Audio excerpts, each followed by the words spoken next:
Hi friends, how are you all. दोस्तों, आज मैं मारुति सुजुकी के स्टॉक के ऊपर अपनी राय दूंगा, अपना रिव्यू दूंगा। मुझे क्या चार्ट पे दिख रहा है वो मैं आप लोगों से शेयर करूंगा टेक्निकल एक्सपेक्ट पे। और इसमें कोई भी मेरी बाई सेल होल्ड की रिकमेंडेशन नहीं है। जो भी है आप अपने एनालिसिस और अपने फाइनेंशियल एडवाइज़र से एक बार ज़रूर पूछ लेना। मैं आप लोगों को सिर्फ टेक्निकल तत्व पे कुछ ऐसी चीज़ बताऊंगा चार्ट के अंदर जो रिफ्लेक्ट हो रही है और मुझे क्या लग रहा है स्टॉक के आने वाले कुछ शॉर्ट टर्म ट्रेंड क्या है वो मैं आप लोगों से बताऊंगा। और आप भी अपने एनालिसिस वो लेवल पे मैच करके अपने एडवाइज़र से पूछ सकते हो। तो दोस्तों, मारुति सुजुकी मुझे ऐसा लग रहा है कि वो शॉर्ट टर्म में एक नेगेटिव ट्रेंड में रहेगा। और वो क्यों नेगेटिव ट्रेंड में रहेगा ऐसा वो मैं आप लोगों को बताऊंगा। और क्या ऐसी चीज़ है जहाँ पर अगर वो स्टॉक फिर से बाइंग रेडार पे या फिर वापस पॉजिटिव साइड पे हो जाएगा तो वो लेवल क्या है उसको पार करेगा तो हम बोल सकते हैं कि मार्केट स्टॉक अभी पॉजिटिव के अंदर हो गया है। तो वो हम दोनों चीज़ देखेंगे। चलिए, मैंने ऑलरेडी आप लोगों के सामने ये मारुति सुजुकी का स्टॉक ओपन करके रखा है। अब दोस्तों, आप लोगों को बता दूं ना, तो मारुति सुजुकी ने एक बहुत ही इम्पोर्टेंट जो चैनल है उसको ऑलरेडी उसने ब्रेक कर दिया है। मैं आप लोगों से अगर ये शेयर करूं तो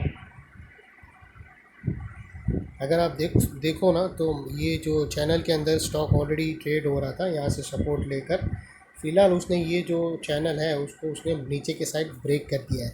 तो ये फ़िलहाल एक है ना, ये जो चैनल थी ना, ये एक लक्ष्मण रेखा के जैसी थी। आज उसने वो रेखा को पार किया, यानी इसका मतलब डाउनफॉल निश्चित है, इसका मतलब शॉर्ट टर्म इसका डेथ निश्चित है। तो अभी ऐसे क्या क्या इसमें लक्षण है जहाँ तक ये पहुँच सकता है वो हम देखेंगे।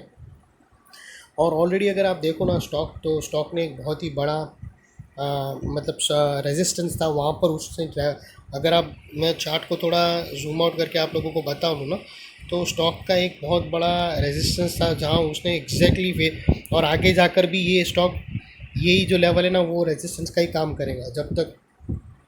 अगर आप देखो ना, तो ये जो ऊपर की जो लाइन है ये एक स्ट्रॉन्ग रेजिस्टेंस था फ्रेंड्स। और कहीं ना कहीं आप देखो ना, तो वहाँ वही रेजिस्टेंस के पास ही उसने एक बहुत बड़ी बेरिश मारू बोजुकी कैंडल पैटर्न, ये सिंगल कैंडल स्टिक पैटर्न होता है मारू बोजुकी, और उसने वो रेजिस्टेंस के पास ही बनाया है। तो ये बहुत ही नेगेटिव है। अभी स्टॉक के अंदर क्या है कि जैसे इसने ये जो ब्रेक किया है और विथ हाई वॉल्यूम के साथ उसने ये पैरेलल चैनल को नीचे में ब्रेक कर दिया है, तो अभी नेक्स्ट उसका आने का एरिया है वो समवेयर अराउंड हमें यहाँ लगता है 8415 के आसपास आएगा, नंबर वन। उसके बाद भी अगर सेलिंग प्रेशर नहीं थकी तो फिर 18,200 तक भी सेकंड टारगेट आ सकता है। अभी कब हम ऐसा मान सकते हैं कि भाई ये स्टॉक बदल गया या स्ट्रॉन्ग साइड में मूव हो गया, तो उसके लिए बुलिश जो पैटर्न है वो कुछ ऐसा बनना चाहिए कि ये जो कैंडल बनी है ना ब्रेकडाउन के बाद, ये जो बड़ी एक कैंडल बनी है इसके सेम अगेंस्ट में एक बुलिश कैंडल अगर बाजू में बन जाती है, यहाँ पर इसके बाजू में एक बुलिश कैंडल अप साइड में क्लोज हो जाती है, तो फिर हम बोल सकते हैं उस मतलब ये जो कैंडल है ना इसके बाजू में ही एक बुलिश कैंडल बननी चाहिए और उसका हाई दूसरे दिन तोड़ना चाहिए, तब मान सकते हैं कि भाई बुलिश पैटर्न बन गया और स्टॉक अप साइड जा सकता है। अगर आपको नहीं समझ में आता तो मोटा मोटी मैं वो लेवल बता देता हूँ जहाँ पर तुम लोगों को वो पता चल जाएगा कि स्टॉक अभी फ़िलहाल अप साइड जा सकता है। वो लेवल है 18,760।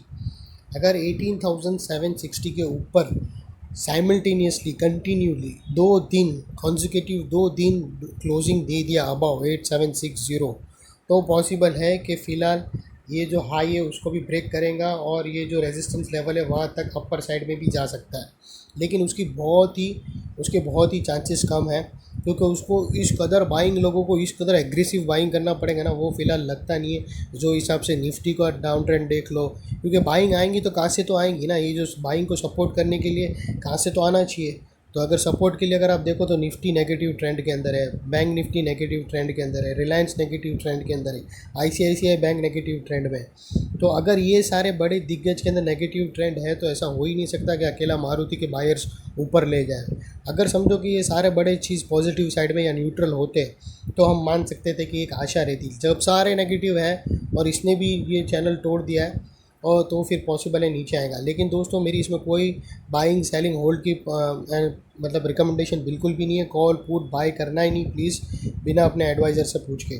तो दोस्तों, ये थी नॉलेज अगर आपको अच्छी लगी तो प्लीज़ मेरे वीडियो को लाइक शेयर सब्सक्राइब करते रहना फ्रेंड्स। Thank you.